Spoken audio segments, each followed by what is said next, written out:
inner worlds of children. Now that's a minefield right there, isn't it? And perhaps even triggering for some parents of adolescents, teenagers. I decided to dig into this minefield with well known child psychologist and author, Dr. Nupur Dhingra Paiva.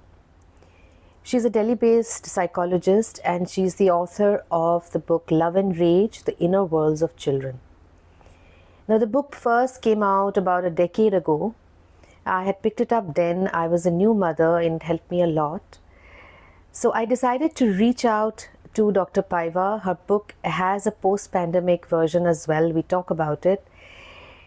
And basically in this conversation, Dr. Paiva unlocks a kind of a roadmap for parents of adolescents and teenagers today. We talk about communication barriers. We talk about social isolation and, of course, device dependency. We talk about rebellion as it looks like today. So let's dive into the conversation. I hope you find it useful. Follow my YouTube channel, The Slow Fix, and follow The Slow Fix on Instagram, Facebook, and LinkedIn. So let's dive in. Thank you so much, Nupur Dhingra, for joining me today. This conversation about teenage mental health. First, Nupur, this is the second time I'm talking to you. 2017, when your book first came out, I think that's when we did an interview for Mint Lounge about your book and about you were new in India then, and had, I think, a few years you had started practicing in India. So let's start about the book. Love and Rage is, it's when it came out in 2017, I think we hadn't really read that many books in India about children and their inner worlds, right? It was a book about the inner world of children. And for the first time, I think I really sort of got immersed in the world of, unspoken emotions of children and their fears and how ordinary actually they can be, and at the same time how explosive they can be, right? That is my takeaway from the book. And since then you've had an upgrade to the book, so I haven't been able to get my hands on that copy, sadly. So can you tell us, like, what is the upgrade about to Love and Rage, and why did you feel the need to sort of expand? Okay. So the upgrade is more like a few years later we had hit lockdown. And so the addition to the book in like a second edition really is one chapter that is separate on the effect of the COVID-19 lockdown on children and young people. Because at that time, let's not forget that it was a 2-year period, right? Which in the life of a child is endless. It's an endless amount of time, and it felt like there's no end in sight, because a lot of where I was located, there was no clarity at all that these children were going to go back to school, for example, anywhere in the near future. How disruptive that was for children's lives is something that and how difficult it was for children to be cooped up indoors and not have a variety of interactions is something that we saw the downside of, the damage created by that. We are still seeing it in our clinical work, right? So uh, the addition to the book was about looking at children under 5 and the impact of the lockdown on them. Then the middle ages, of like 6 upwards till before puberty, the effect on them. Then young teens, those children making a transition to puberty, through puberty at that time. And then the group that was either transitioning from school to college or in college, right? So that entire age range has suffered in different ways during that period. And so the addition to the book was taking parents, adults, readers through that process about how it's different for different age groups. It came about because I did a discussion panel on NDTV in the month of August, I think, of 2020. So still like relatively early into the whole thing, given that we went on for another year and a half after that. And there was a parent on that panel who said, well, my 12-year-old is doing okay, but it's my 8-year-old who's really struggling. I was keen to point out that the 12-year-old who looks okay is actually the one who is on the precipice of something very difficult, because that 12-year-old would come out of isolation a teenager and would come out of isolation looking completely different from how they went in. Yeah. So their body is changed, their hormones have changed, their um, entire sort of like neural network has changed, but it has taken place in isolation and not in connection with a peer group. And the anxieties that all of these children felt when they came back into real life and school and social interactions was huge. So the fact that, I mean, it was important to help people to see that your quiet child who's seemingly adapting is adapting because, you know, they're all juiced up with nowhere to go, but that's also got a big downside to it, because they're going through this huge loss as well. You know, my So that's what the daughter, addition to the book yeah, was my about. daughter is 13 now. So when we came out, she hit 10 and she had puberty. Yeah, I mean, I exactly know what you're talking about. I mean, all the more reason to pick up that book for those chapters itself. So, Nupur, I want to sort of go back to one thing you had told me at that time. You had just come to India, where you had said that as a profession, as a mental health practitioner, you were lonely in India. You know, you had said the work we do as mental health professionals is very misunderstood. Having been taken over by the medical model, mental health gets confused with more severe forms of mental ill health, difficulties with reality testing and everyday functioning. So, Yeah. in fact, we are illiterate, completely unschooled in this area, and yet it is central to our relationships, to material success in school and in the world of work. So, you felt strongly about it at that time, of course, where the awareness levels are very, very low. Do you feel things have changed in a substantial way in India now? I think again there's COVID lockdown to contribute to that, Yeah. because I think that it made the mental health conversation much more mainstream. It made it far more acceptable to talk about the not so, like, the non-medicalized version Mm. of an emotional difficulty, whether it's caused by whatever it might be caused by. But yes, I think that again that lockdown brought us face to face with just our feelings. Mm. And because as a population we had nowhere to go, right, we had Yeah. nothing to do, because doing is used so much as a way of not paying attention to what happens inside. Yeah. And then we were stuck at home with Mm. ourselves. True. Yes. um, and it wasn't like a month, it wasn't 2 months, it wasn't 6 months, it was 2 years. And those families, those of us who have children, really got thrown together, and there was very little like to distract us. Yeah. Yeah. So I think the whole question about that we do have internal worlds now was it's kind of obvious, it's been rubbed in our faces. Yeah, and in that sense, so are you seeing many more Indian parents coming to you now with their children, with their children's Yes, issues? we are. I mean, there's a particular age group which is now 16, Hmm. Okay. which is just the majority of our caseload. Hmm. Okay. Yes. Uh, So you see, so these we were the 12-year-olds then. who are 12-year-olds then. Yeah, correct. Yeah. So yeah, as you say, there is a kind of an explosion about mental health nuggets, you know, like nuggets of mental health on social media. So there are influencers, there are various things. You know, we are bombarded with information, we are bombarded with advice. So I think it's pretty much obvious that as far as teenage mental health is concerned, there is definitely a crisis the world over, right? So Yeah. can you give me your perspective on this? Of course, the pandemic, but do you think the pandemic alone kind of led to it, or it was something that waiting to happen?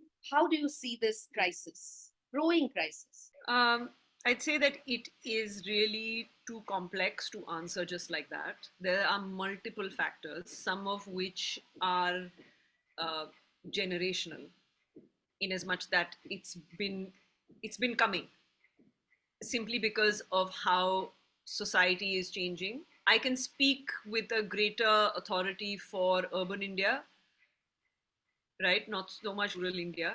Children now being raised in smaller and smaller groups.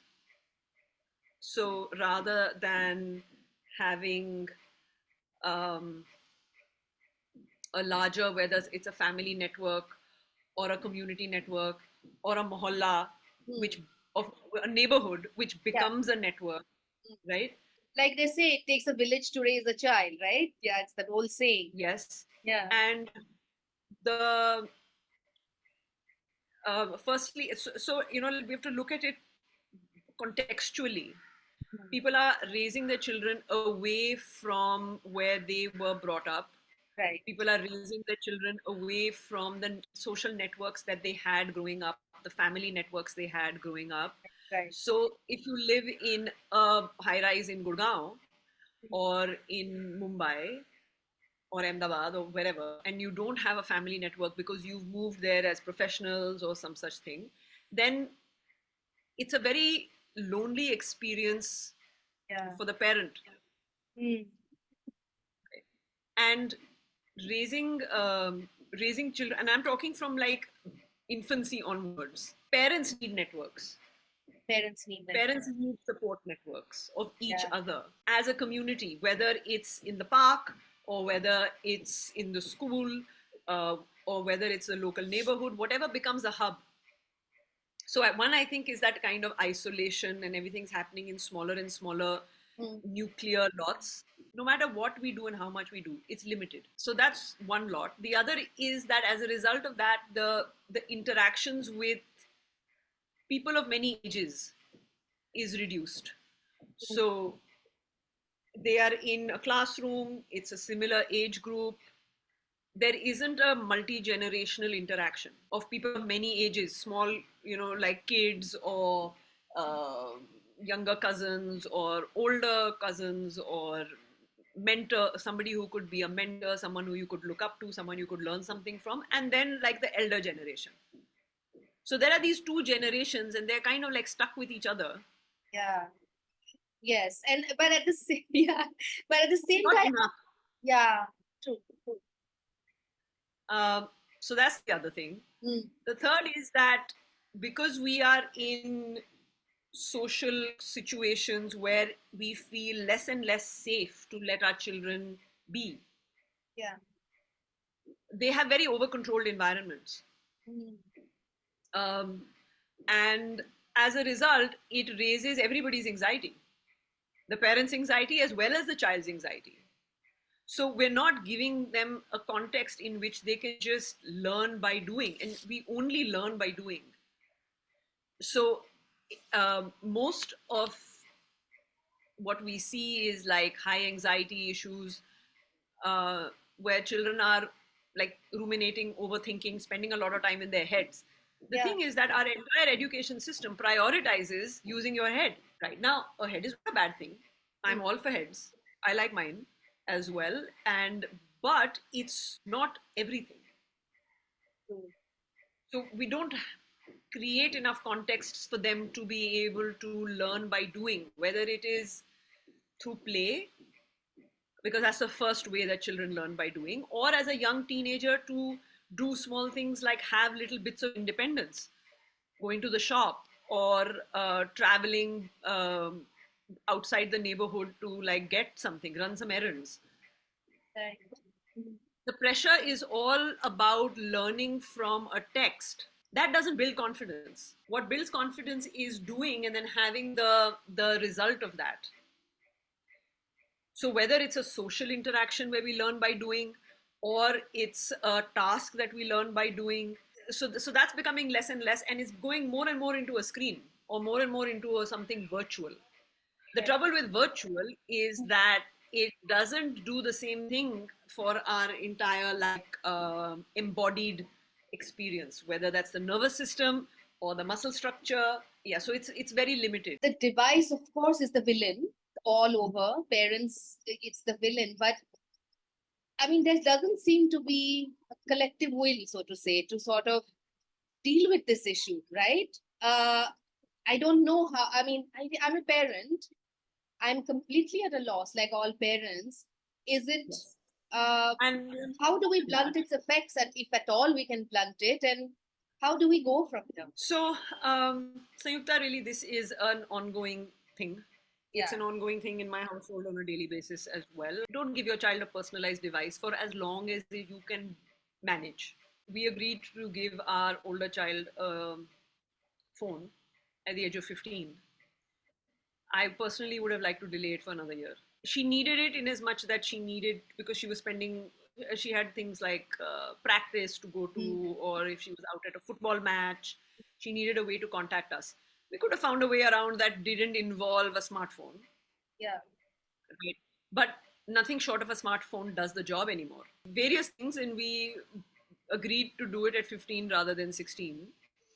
And the first 3 months, 4 months, from when we gave her the phone, we could watch the downward slide of this child. In what sense?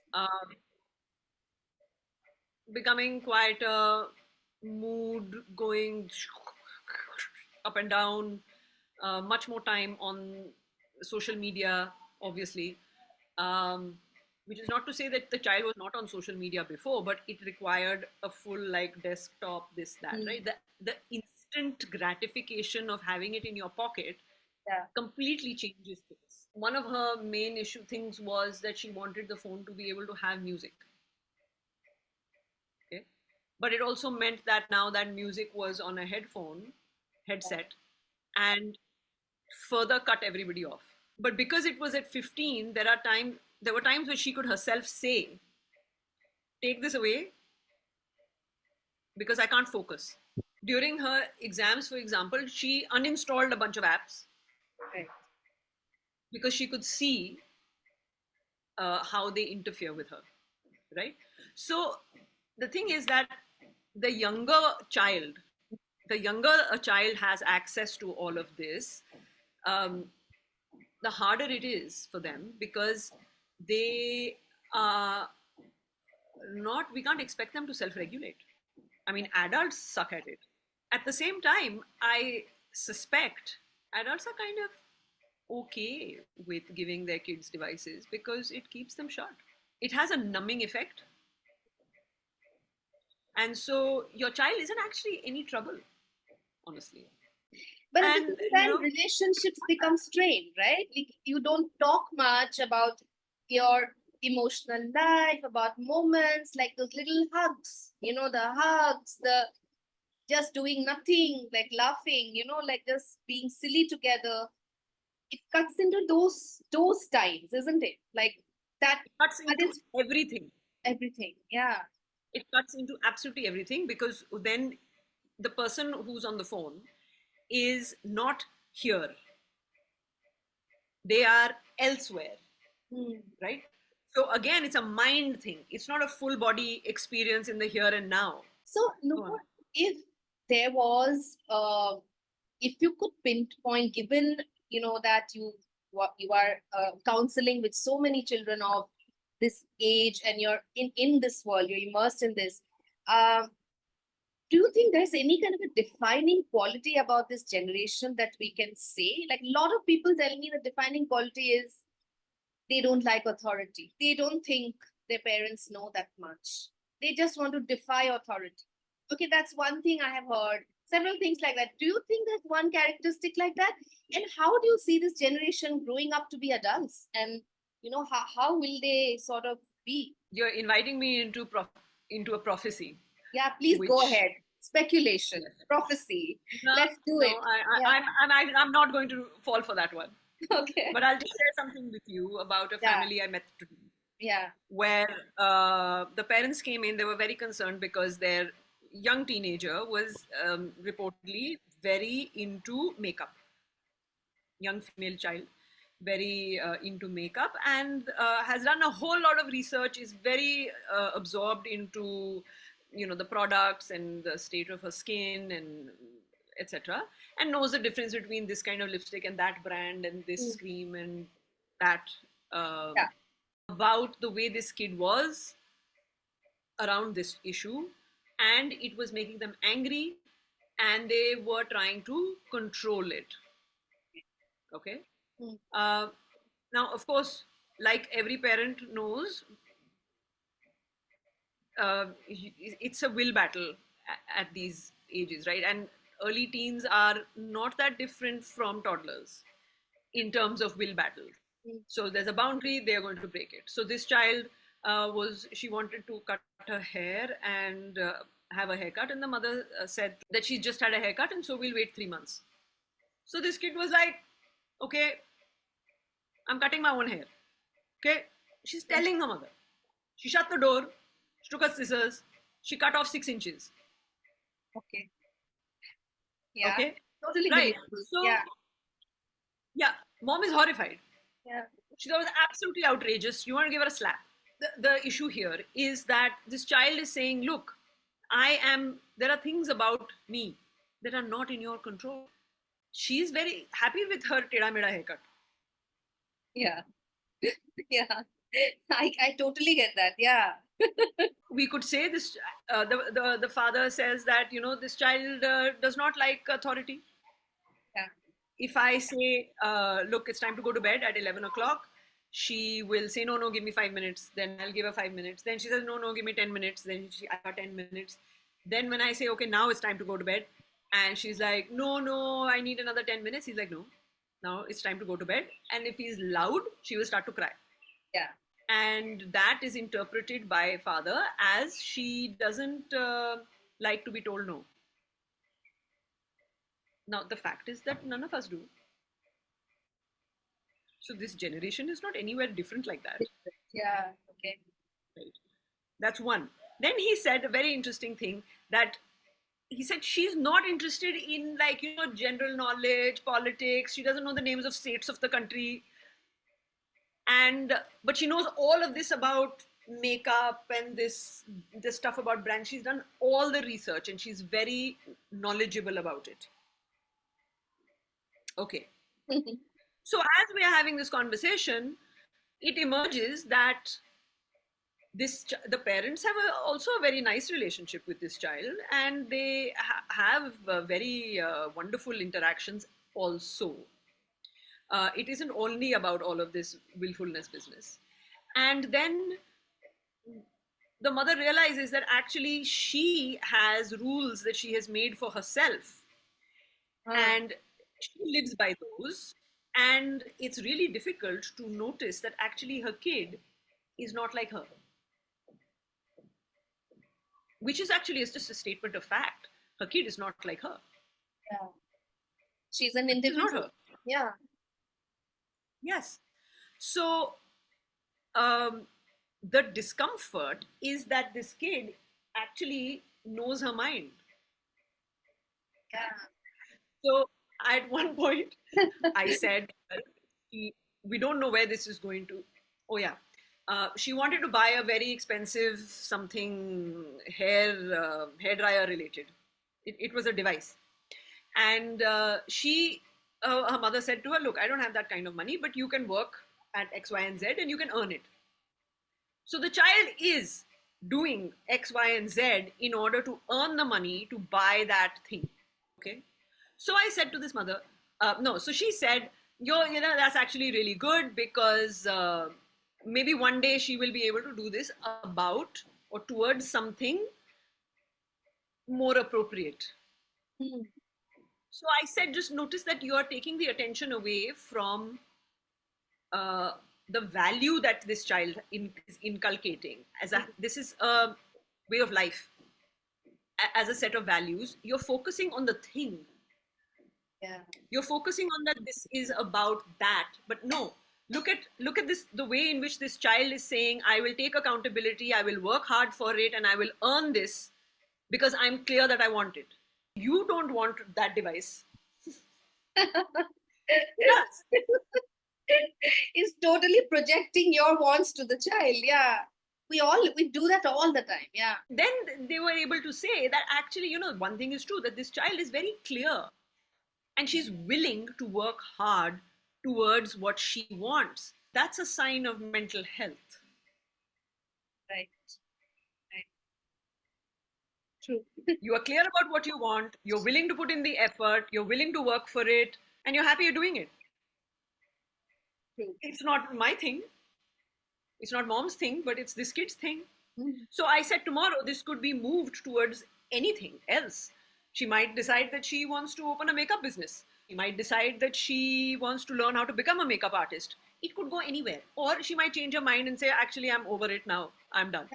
Yeah. And then I said to this mother, and where did us knowing about the states of the country and the various political parties do for us? Yeah. Where did that get us? So the parents were able to say that, yeah, we actually just went along with what we were told. Yeah. And the one of the parents was able to say that we didn't have this freedom. Yeah. Okay. Now, this could go both ways. The generation that resents that the young generation has freedom and, oh, we didn't have this freedom. Please remember, nobody gives you freedom. Freedom is something you take. So honestly, if our generation is sitting about resentful that we didn't have this freedom, it's because we were pidus and we sat about waiting for somebody to give it to us. Right. And maybe this generation isn't. Because I'm saying that this is intergenerational, right? Yeah. Remember that we are the generation, your and my generation is sandwiched in between. Yeah. Our parents' generation Yeah. and perhaps our grandparents' generation. Okay, our grandparents' generation had to fight for freedom. Yeah. Against an external colonizer. Right. Right? The next couple of generations are still in gratitude to that. True. Yeah. So personal, interpersonal, familial freedom is still not something that is in the forefront of our necessity because we are still very close to the freedom struggle, to very early decades of India's development as an independent nation, as an independent country.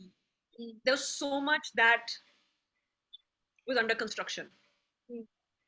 Right. So it's only post 1990, after the economy opened up Yeah. and the influences from other parts of the world started to come in, that things changed for us. So the next generation doesn't have that baggage that your and my generation has and our parents' generation has. Right. Right. Right. So they're true blue individuals, right? Yes. And Yeah. this whole thing about unko dekho, unke paas to ye bhi nahi hai, you should be grateful, actually doesn't work with them. Yeah. True. But that was staple I for think us. it worked with us vis-a-vis our parents. Yeah. It kind of worked a bit. They managed to put that guilt in a little bit, so that you live with it and then, you struggle with it and then pay for it later. Yeah. You notice the intergenerational story of this, right? So Yeah. it's their struggle of interpersonal freedom. It doesn't have the baggage. True. That how can you question your parents? You don't know what we have been through to provide you all of this. That flows less and less now with this next generation. Yeah. True. So would you say, Nupur, that every parent of say adolescents and teenagers would benefit by doing counseling together or for the children or as a family? Do you think it's something that should be a choice for everybody to take to help as a tool for life? The short answer is yes. In fact, it's interesting you ask me this because just today I was thinking about doing an Instagram post on our handle about people having this idea that because I am a professional and I am a psychotherapist, I would know what to do. And again, that came up in a conversation with a family and I found myself saying to them, let you into a secret, that I go to therapy, but I also consult like a colleague or a senior colleague when I'm struggling with my children. And she was quite shocked. This particular parent was quite shocked to hear this. because there is this, she said, there's this idea that I'm getting guidance from you, you don't need guidance.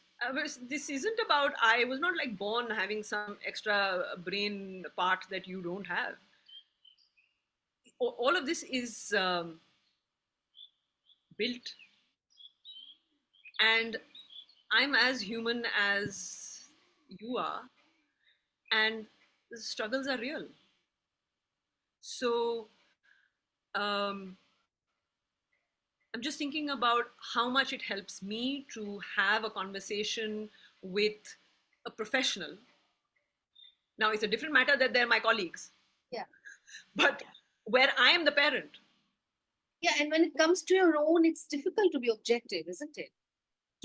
Absolutely. Yeah. I mean, completely, like when it's right here. It's right there. Yeah, you're living it. Yeah. Yeah, true. So in that It's like, yes. At what point, say, should a parent, even if you're not doing counseling regularly, what are the signals we should be looking at? What are the signals that should tell us that, yes, now I need some professional help? And how should we be attentive? I would say sooner rather than later. Any point at which you are willing to ask yourself, is there something I need to do differently? I'm confused. Is there something I need to do differently? Anytime you find yourself questioning yourself, bring in another perspective, right? A non-family perspective, because your family is also very close to the situation, and you are too close to them. Right. There are families still, of course, where the networks support each other, whether it's sister-in-laws to each other, or cousins, or some such thing, and that would be wonderful if that does it for you. But there is no harm in having a both and approach. Right. And so to not struggle with it alone at any point. Yeah. And Nupur, one of the last things I want to ask you is about medication, right? So it's drugs is there. I mean, it's being prescribed a lot in India too, also now. But it's a very sort of polarizing thing, right? Like some parents don't believe. There's some schools of even psychologists who believe not, and some believe it should be. Depends on the dose. What is your take on it? Is it personalized depending on, or can you tell me? I mean, medications help, and in the long run, it's going to be good for the child. Again, you're right. It is a very polarizing view, and I have moved from my early 20s to being like completely anti-psychiatry to somewhere in the middle now, because I have very wise psychiatrist colleagues who I have worked with. When we have situations with teenagers, young people, where the risk of harm is very high.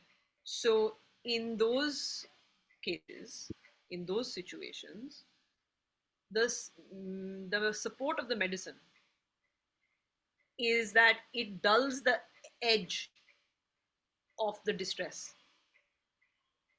So the peaks are not as high in terms of joy, but the lows are not that low in terms of despair, right?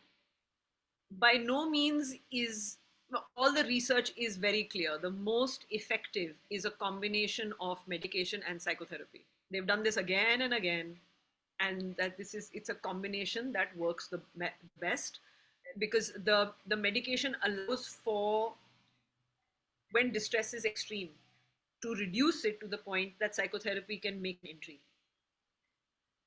And then they run parallel for a while, and then the medication peters off.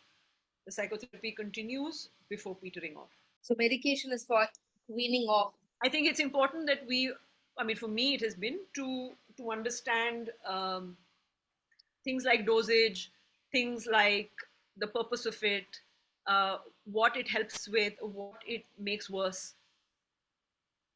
Like, for example, anxiety disorders, I would actually not recommend medication for. Okay. Why is that? Okay. Because what anxiety disorders, what that medication does is that it's a muscle relaxant. Oh, okay. Okay. They also tend to be far more addictive. So Okay. getting off them is very hard. Right. Anxiety is something that we can actually learn to regulate pretty quickly Mm. in ourselves. Mm. What a drug does then is that it depresses the nervous system, and so we miss out the signals that the body is giving us. So if there is no signal, there's nothing to notice. Then I as a psychotherapist don't actually have anything to work with, because I need you to notice what's happening in your body before I can help you regulate it. But if you are like so sedated, honestly, then I don't have the ingredients to work with. What kind of conditions do medication work best? Like, are there any specific conditions you'd say it? Um, well, I mean, there are certainly, I'm not a psychiatrist, so this Mm. is really a question for a medical doctor, Mm. for a psychiatrist. But there are like depressive disorders, Okay. which medication can really Okay. help with supporting. Though even there, with mild depression, Mm. 30 minutes of exercise a day has been found to be as beneficial Mm. as a serotonin reuptake inhibitor, Okay. an SSRI, right? So um, it's only at the severe end where medication is a real support.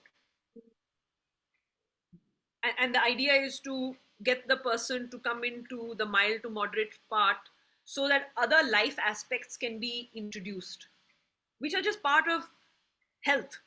Yeah. Moving is just part of being alive. Yeah. Sunlight, perhaps. Yeah. Sunlight, perhaps. Yeah. Yes. Yeah. So, and then of course there are things that I am not well versed with, such Right. as bipolar conditions or Okay. psychotic conditions, Mm. where medication is also very, very helpful. Very helpful. Correct. Yeah. But again, along with psychotherapy. Yeah. So overall, I mean, Nupur, it seems like as parents, it's a really tough job. It seems like we are we are with a generation, we are caring for a generation that's giving us a lot of challenges, right? So does it seem to be we have to be involved with our kids emotionally enough and at the same time give them space? And that seems to be really the trickiest. So what would be finally your sort of something if you'd like to say to Indian parents, specifically Indian parents of adolescents, teenagers, kids who are growing to be adults. So what would you say? How best do we navigate this kind of parenthood landscape now at this point? One is to accept. I really want to begin with us accepting that that phrase that I grew up hearing, which you would have grown up hearing, कि बच्चे तो अपने आप ही पल जाते हैं. That is not only fiction, it's actively dangerous. Because really, what it is advocating is an emotional neglect. Okay. And we didn't really need to notice the downsides of that when there were communities or groups or family groups that were larger.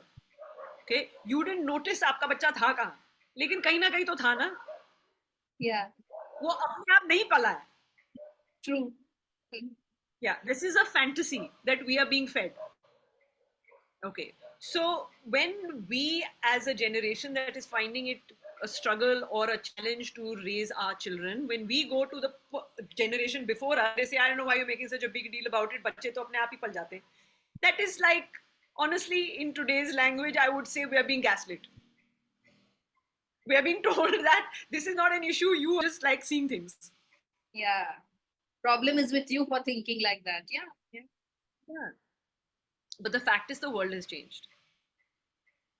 And the contexts have changed. And the kind of influences that children have access to now, or the influences that have access to our children, Mm, true. now completely different. Yeah. And the instinct then is to become more controlling, right? I think as a parent of an adolescent, I want to say that that's where we have to really be careful that we don't only up our control. There's a difference between control and boundaries. Please So I would explain actually advise parents to get to know that difference for themselves. for themselves. Okay, we'll do that. Right. Yeah. The difference between control and boundaries. Mm. Children need boundaries. Adolescents need boundaries. How much money are they spending? How much time do they have on the net? At what time is bedtime? Who are they going out with? Where are they going? Are they going to be safe? Safety is an issue, yes. But instructional control is not. Okay. The other thing is please pick your battles. You can't make everything an issue. Everything becomes an issue when we take it personally as a prestige issue. And then we make it about respect, our respect. Like you said about the girl who loves makeup, right? In the parents' eyes, it's something that's beneath them because it's makeup. You know? Yeah. They have a certain interpretation of it, Yeah. Yeah. right? And but again, pick your battles. Every family would have their core set of values. Please decide what is non-negotiable and what is negotiable, right? um, if your teenager is challenging you, that is a sign of health. A teenager who is compliant, I am scared for them in this world. Because if all they have learned is to listen to somebody else, when they leave the home, they're going to be looking for somebody else to listen to.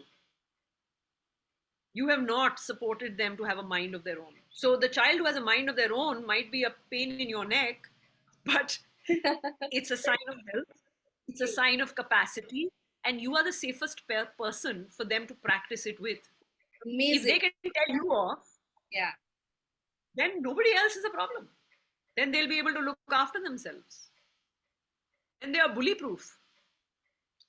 But otherwise, let's face it, we are the child's biggest bully. So, in a nutshell, what I want to say to parents is please look inwards first. Solution lies in you. Yeah. Yes. Thank you so much, Nupur. Thank you, Sayukta. It was really wonderful. It was really, really wonderful. It's going to help so many parents, Nupur. Lovely to catch up with you and hope to catch up with you soon again. Be in touch. Thank you for having me. Thank you very much for this conversation. Yeah. Thank you. Thank you so much.